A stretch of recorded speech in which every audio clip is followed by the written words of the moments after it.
Welcome to Sub Rosa. I'm Stephanie Peirolo with Eugene S. Robinson. And Eugene, what have you got today for Sub Rosa? Okay. Well, this came to me, let's just say a little bird told me, a little bird who happens to work at Google. And Google, this is not reported, it will have toward the end of July, the very strongly held rumor is that there will be layoffs again. So people are panicking.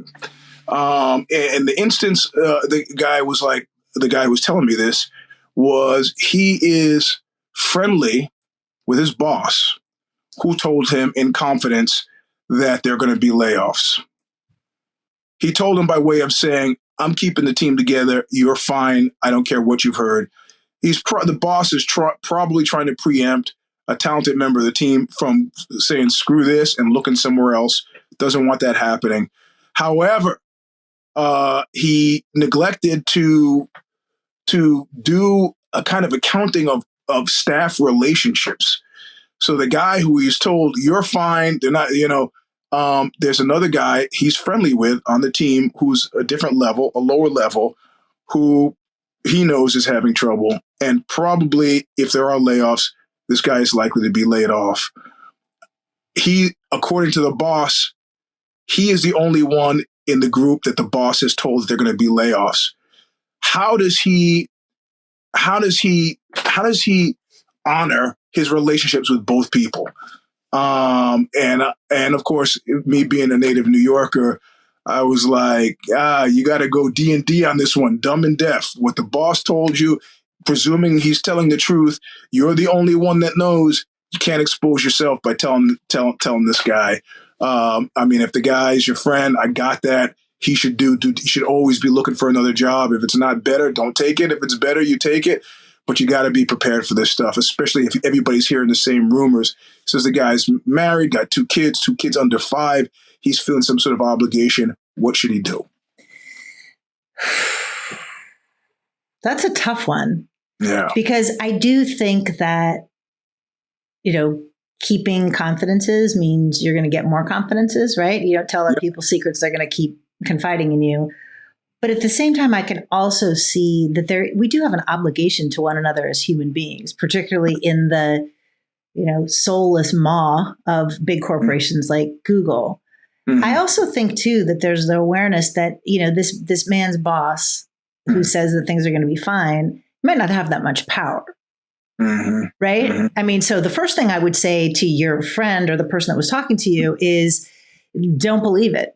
Right. There may be things outside. I would, if I were him, I would still start brushing up my resume, talking to people, being out there and connected.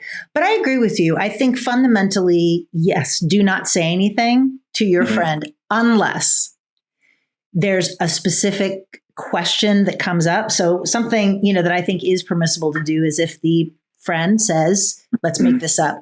So my wife just got offered a fantastic job, would really set us up financially, but we'd have to move. And I know that my division at Google doesn't allow me to do remote work. What should I do? Should I tell my wife to pass up this job so that I can stay at Google? Or should we explore moving to Indiana so that she can, get this great opportunity? That might be one where, you can say the thing without saying the thing. Yeah. I would say something like, well, things have been so crazy in Silicon Valley this year. It might be a good idea to take your wife up on that. Yep. Right. I think there are ways, especially if you're close to someone, there's ways you can communicate without necessarily saying the thing.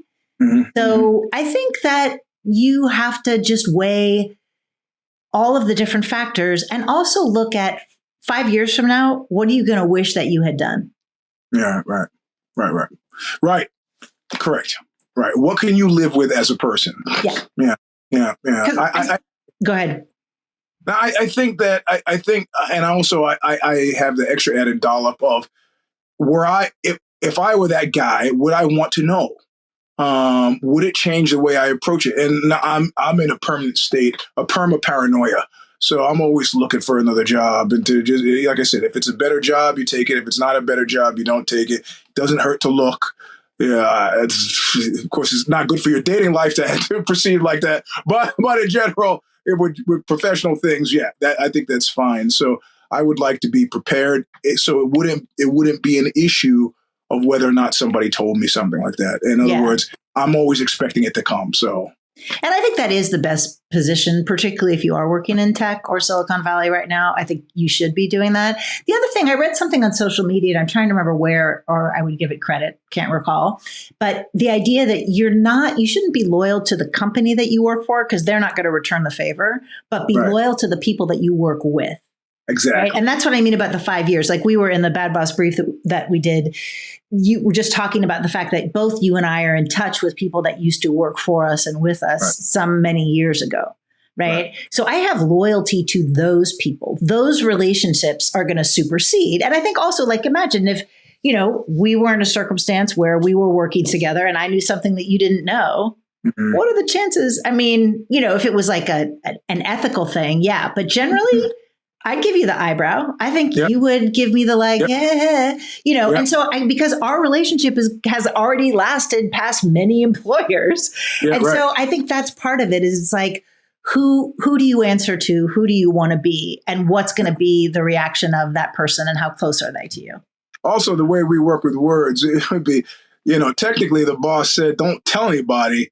Like if a guy said, am I in trouble? And I go, I haven't told you anything. I didn't say a word. You have to be able to cover your ass, I guess. But I do think that you call out something that is, useful to remember is always be ready. The problem is that not everyone can sustain that level of paranoia, right? Not everyone can have that level of like, it could be at any moment. And I think, let the devil take the hindmost. Yeah, true.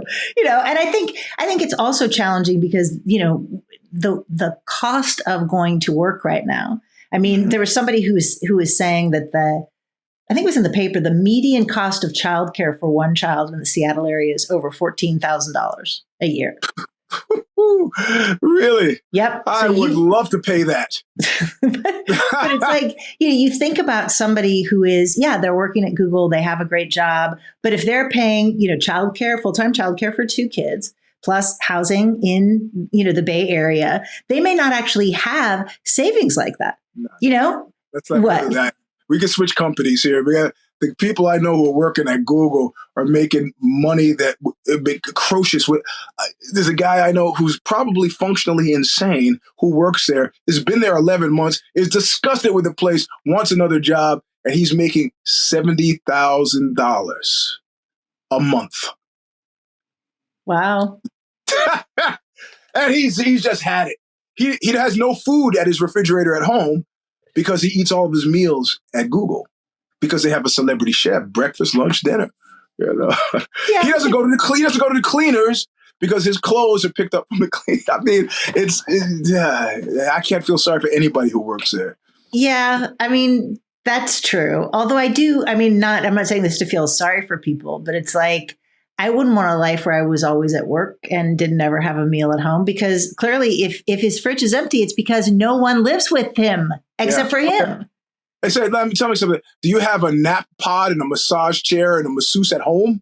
Because you got him at Google. I did. It's madness. Absolute. Oh, maybe you like to play some bocce ball or tennis or swim. It's all there. Or take a jazz dance class. All there. It's creepy. But it is creepy. And I think, again, I can see why people would get sucked into that.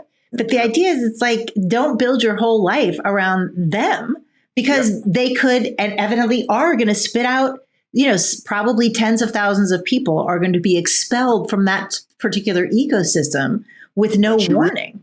This has been the first time it's happened, though. So that's why it's such a shock to their system. But it is a shock. And it'll be a shock at the end of July when that happens. Last time I checked, my Google stock was down. So apparently the market's responding as well. So. Yeah.